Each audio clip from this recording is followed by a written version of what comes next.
যদি আপোনালোকৰ জন্মকুষ্ঠিত চন্দ্ৰগ্ৰহণ যোগ আছে অৰ্থাৎ চন্দ্ৰমাৰ লগত ৰাহু বা কেতু বহি আছে, তেনেস্থলত আমাৰ মনৰ ওপৰত বিভিন্ন ধৰণে প্ৰেছাৰ পৰে, মানসিক অশান্তিত আমি ভুগোঁ, ডিপ্ৰেশ্যন হয়, আমাৰ ভালকৈ টোপনি নাহে, তাৰো লগতে আমাৰ অভাৰ থিংকিঙৰ সমস্যা হয়।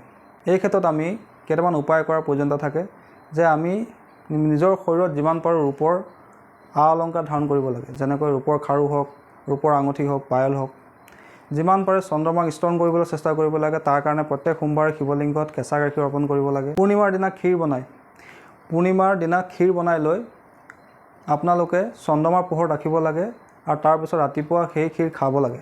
প্ৰত্যেক সোমবাৰে মন্দিৰত গাখীৰ, পানী, চাউল ইত্যাদিবিলাক চন্দ্ৰমাৰ লগত জড়িত বস্তু দান কৰিব লাগে। কোনো পবিত্ৰ স্থানত, পবিত্ৰ নদীত গৈ অমাৱস্যা অথবা পূৰ্ণিমাৰ দিনা গা ধুব লাগে। বন্ধুসকল, এই উপায় কৰিলে চন্দ্ৰগ্ৰহণ দোষৰ শান্তি হয় বুলি কোৱা হৈছে।